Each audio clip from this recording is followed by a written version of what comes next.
মা, কি রে তুই এরকম চিৎকার করছিস কেন? চিল্লাবো না কেন? উকিল সাহেব এসব কি বলতেছে? কি বলেছেন? আমি নাকি আমাদের কোনো প্রপার্টি সেল করতে পারবো না, বাবা নাকি আমাদের জমি জমা প্রপার্টি সব কোন ছেলে নামে লিখে দিয়ে গেছে। আরে ওই যে তোর বাবার বন্ধু আছে না, গ্রামের বন্ধু আকবর আলী, উনার ছেলে মধু মিয়ার নামে। বাবার ওই গ্রামের খ্যাত বন্ধুর খ্যাত ছেলেটা? হ্যাঁ, আরে যে ছেলেটার সাথে তোর বাবা তোকে বিয়ে দিতে চেয়েছিল, তুই তো তখন কিছুতেই রাজি হলি না। তো আমি রিজেক্ট করার পর বাবা কেন ওকে সবকিছু লিখে দিয়ে যাবে? তুই তো জানিস তো বাবা কেমন, সে তো কখনোই কারো কোনো কথাই শুনতো না, তার মনে যা আসতো তাই করতো। কিন্তু আপা এটা কোনোভাবেই মেনে নেওয়া যায় না। দুলা ভাইয়ের 107 বিঘা সম্পত্তি ওই ছেলের নামে উইল করে দিল।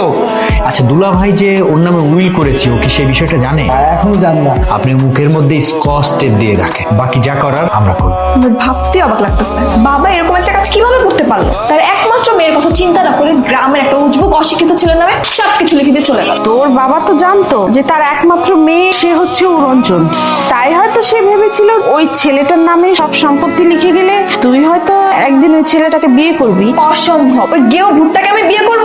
এমন একটা বুদ্ধি করতে হবে যাতে ওই সম্পত্তিটা আবার ফেরত আনা যায়। কিভাবে? 107 বিঘা সম্পত্তি, ঢাকার 3টা প্লট, কখনো দিবে ওই ছেলে ফেরত? কিন্তু ছলে বলে কৌশল ফেরত আনতে হবে। কিন্তু কিভাবে?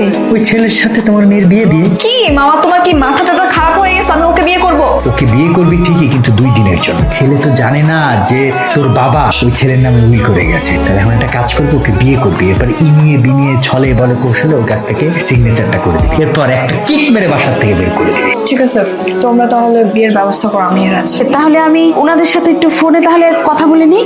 আসসালামু আলাইকুম ভাইজান, কেমন আছেন ভাইজান? ভাবি ভালো আছি। এতদিন পরে হঠাৎ কি মনে করে ফোন দিলেন? আপনার বন্ধু তার তো খুব ইচ্ছা ছিল যে আপনার ছেলে মধুর সাথে আমার মেয়ে অহনার বিয়ে দেওয়ার।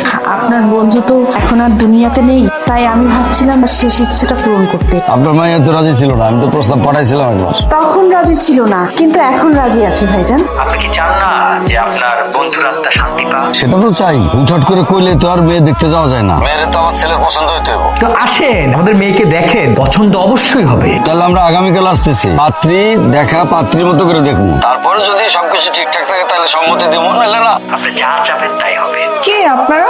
এরকম মাছ তরকারি মুরগি এগুলো নিয়ে আসছেন কেন? আমাদের এসব লাগবে না, চলে যান। এই কে তুমি? আমি অহনা। আস্তাগফিরুল্লাহ, তুমি এই মেয়ের সাথে আমার বিয়ে ঠিক করছো? এই মেয়েকে আমার পছন্দ হয়নি, এমন মেয়ে তো আমার বাপের জন্মও দেখি নাই। হ্যাঁ চলে যান, আপনাদের না পাত্র দেখতেও হবে না। আপনার মতো এরকম খ্যাত লাউ কুমড়ালা পাত্র আমিও জীবনে দেখি নাই। খ্যাত কোথাকার।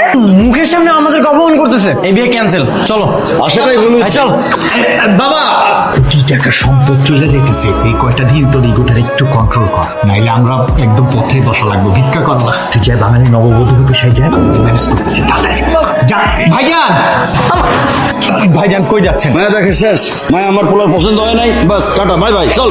একটু আমার কথা শোনেন, আপনারা যে এত সকালে আসবেন এটা তো আমাদের জানাই ছিল না। আর একটা মেয়ে তো রেডি হতে একটু সময় লাগে। রেডি করে কি লাভ? আমরা তো আসলে দেখে ফেলেছি। হ্যাঁ। এই মেয়ে দিয়ে আমাদের হবে। চলো তো। চল। দেখো বাবা, হাজার হলে তোমার বাবার বন্ধুর মেয়ে, একটু তো স্যাক্রিফাইস করো। ঠিক আছে। এখন আপনাদের যা যা প্রশ্ন আছে জিজ্ঞেস করেন। আচ্ছা মা, বলো তো তোমার পুরো নামটা কি? আতিয়া জাহান অহনা। তার লেখাপড়া কত করছো? আবার লেখাপড়া দিয়ে কি হবো? বিয়ার পক্ষে চাকরি করবো নাকি? জিজ্ঞাসা করো রান্না বান্না জানে নাকি? সেটাই তো কাজে লাগবে। আমি কি আপনার বাসায় কাজের বউ হয়ে যাবো নাকি যে রান্না বান্না করতে হবে? এই চলো তো সবাই। চল। হ্যাঁ যান যান, আপনাদের মতো অশিক্ষিত গেউকে আপ্যায়ন করতে করতে আমার সহ্যের সীমানা একদম শেষ হয়ে গেছে। কেউ কিছু মনে করবেন না, আসলে আমার ভাগ্নি অনেক কষ্ট পেয়েছে তো, তাই কষ্টের থেকে এই কথাগুলো বলছে। আপনারা সবাই আমার মৃত দুলা ভাইয়ের কথা ভাবো। তার খুব ইচ্ছা ছিল তার বন্ধুর ছেলের সাথে তার মেয়ে বিয়ে দেবে, আর মৃত দুলা ভাইয়ের কথা ভেবে সবাই একটু মাথাটা ঠান্ডা করে। আপনার দুলাভাইয়ের কথা ভেবে তো গ্রামের সুশীল সুন্দরী লজ্জাবতী মেয়ে রেখে এখানে এসেছি। আর এখানে এসে মনে হচ্ছে যে নিজের পায়ে নিজেই কুড়াল দিলাম। আমরা ওকে ছোট থেকে বড় করেছি, আমরা জানি ও কি রকম। আপনারা তো এটুকু সময়ের মধ্যে ওকে জাজ করতে পারেন না। আর তাছাড়া আপনারা আমাদের আত্মীয় স্বজন মানুষ, ঢাকা শহরে এসেছেন, 2টা দিন থেকে যান। এই সময়ের মধ্যে না হয় ওকে আরো ভালো করে দেখলেন। আপনি কি বলেন ভাই সাহেব? হ্যাঁ ঠিক আছে। ঠিক আছে, আমি 2 দিন থাকবো। ও যেখানে যাবে আমি ওর সাথে সাথে যাবো। যদি আমার কাছে ও মনের মতো হয় তাহলে আমি ওকে বিয়ে করবো। এই না, কি ব্যাপার এত দ্রুত হচ্ছ কেন? কি ব্যাপার, আপনি কোথায় যাচ্ছেন? তুমি যেখানে যাবে আমিও তো সেখানেই যাবো। আমি তো যাবো আমার ফ্রেন্ডের সঙ্গে আড্ডা দিতে। ঠিক আছে চলো, আমি ওখানেই যাবো। কেন, আপনার সেখানে কি দরকার? আমার দেখতে হবে না আমার বউ কাদের সাথে আড্ডা দেয়, তার বন্ধু বান্ধব গুলো কেমন? এই মালটা কি? আমার ফিয়ান্স। কোন জন বলতে জানছিস রে? এরাই কি তোমার বন্ধু? হ্যাঁ।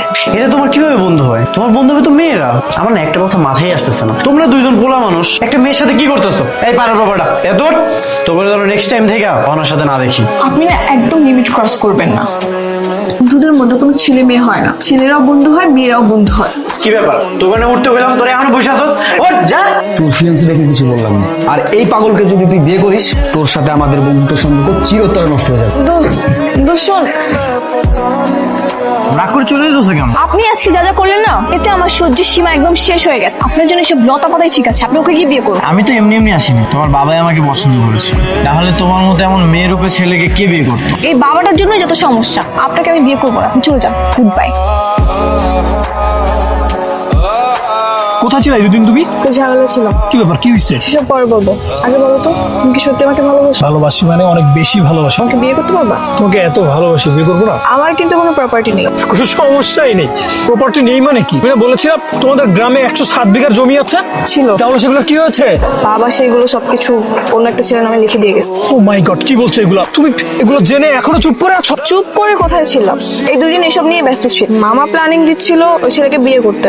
বিয়ে করার পরে সব সম্পত্তি আমার নামে লিখে দিব। তাহলে বসে আছো কেন? বিয়েটা করে ফেলো। তোমার বেচলে তো 2 টাকাও পাওয়া যাবে না। তুমি জানো ওই সম্পত্তির কত টাকা, কত মূল্য? প্রায় কয়েক কোটি টাকা। তুমি কি চাচ্ছ? আমি চাই তুমি ছেলেটাকে বিয়ে করো। ছেলেটাকে বিয়ে করে পটিয়ে পাঠিয়ে ওই সম্পত্তিগুলো তোমার নামে লিখে নাও। ঠিক আছে, আমি তাহলে বিয়ে করে নিচ্ছি। তাই করো, তারপর আমি তো আছি। তুমি শুধু আমার, আমি তোমার। শুধু সম্পত্তিগুলো তুমি তোমার নামে লিখে, তারপর আমরা না হয় কোথাও পালিয়ে গিয়ে বিয়েটা করে নেবো। চলো সামনের দিকে যাই। তুমি আমাদের পথ আগলে দাঁড়ালে কেন? পথটা ছাড়ো। 20 বছর যাবত আমি এই শহরের কালচারে বড় হয়েছি। এখন হঠাৎ করে বললেই তো আমি আর চেঞ্জ হয়ে যেতে পারবো না, তাই না? আমাকে তো একটু সময় দিতে হবে। হ্যাঁ তা ঠিক, তুমি যদি নিজের থেকে নিজের মনের পরিবর্তন করতে চাও সেটা তো ভালোই। তুমি কি সত্যি বলছো? হ্যাঁ সত্যিই তো বলতেছি, আমি একদম মন থেকে বলতেছি। এবার আর কোনো আপত্তি আছে তোমার? না, আমার কোনো আপত্তি নেই। আর যেহেতু সবাই রাজি হয়েই গেছে, আমরা কালকে বিয়ের ইন্তজামটা করে ফেলবো। চলো তাহলে ভিতরে চলো।